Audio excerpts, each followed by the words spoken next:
महाराज दिन में तो खूब युद्ध होता भीमसेन का जरासंध का, रात्रि के समय दोनों साथ में बैठ करके खाना खाते हैं। ये धर्म युद्ध है। युद्ध के समय में युद्ध और पीठ पीछे कोई बात नहीं। बोले साथ में खाते, साथ में उठते, साथ में बैठते, युद्ध भूमि में जब जाते हैं बोले एक दूसरे के दोनों शत्रु बन जाते हैं, मृत्यु एक दूसरे की। ये धर्म युद्ध है।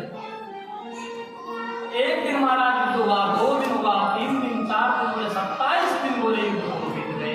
लेकिन बोले भीमसेन की जरासंध ने नस नस कर दी। इतनी पिटाई बोले भीमसेन की जरासंध ने करी। बोले रात्रि के समय भीमसेन सो रहा था, बच्चा भगवान से मांगा दे प्रभु मुझे माफ कर दो। बोले कल नहीं हो सकेगा। बोले मैं इससे नहीं कर सकता।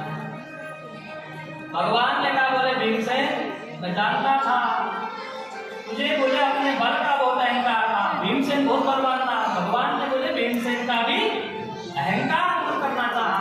बोले भीमसेन का भी मैं एक बार अहंकार दूर कर दूं, इसीलिए बोले जरासंध से इसका युद्ध कराया। तो भीमसेन थक हार गया, भगवान से मना कर दिया मैं युद्ध नहीं कर सकता। तो भगवान ने कहा भीमसेन कर पाता तो युद्ध करना, और बोले युद्ध का दिशा निर्देश मैं करूंगा। बोले तू मुझे लेकर के युद्ध करना।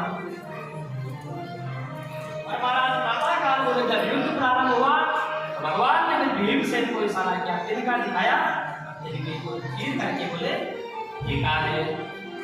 बोले भीमसेन ने प्रातः काल तक अगले दिन युद्ध हुआ, जरासंध को चीर करके फेंक दिया, प्रसन्न हो गया, मार दिया गया। जैसे ही मुस्कुराने लगा महाराज तभी जरासंध जुड़ गया, पुनः जीवित हो गया। फिर महाराज घबरा गया।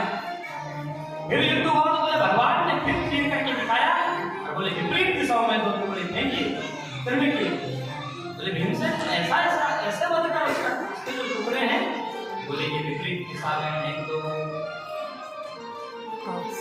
तो महाराज भीमसेन ने युद्ध में जरासंध को चीरा, बोले विपरीत दिशाओं में फेंका।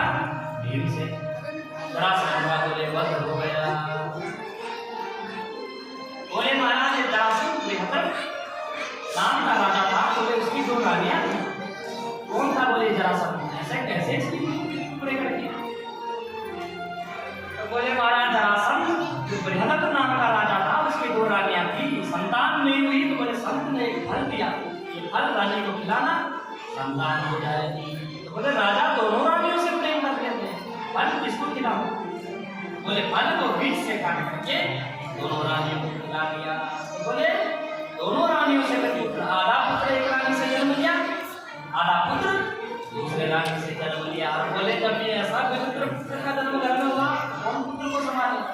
बोले नदी में फेंक दिया, हमारा जंगल में। जरा नाम की व्याधि बोले वहां से गुजर रही थी, उसने जब टुकड़े देखे बोले टुकड़ों की संधि कर दी। जैसे ही टुकड़े जोड़े बोले जीवित हो गया। जरा नाम की व्याधि तो व्याधि उसने जोड़ा, जरा बोले शरीर की संधि करी थी, इसका नाम हो गया जरासंध। तो बोले जैसे इसकी शरीर की संधि हुई थी ऐसे ही इसकी मृत्यु भी होगी। तो बोले आज भीमसेन ने फिर महाराज इसके शरीर को बोले अलग अलग किया है, फिर इसकी जरासंध की मृत्यु। आज महाराज हमारे बीच में अभी अभी आचार्य श्री मोहन उमिया भगवताचार्य जी अभी गुजरात से भागवत किए होते हैं।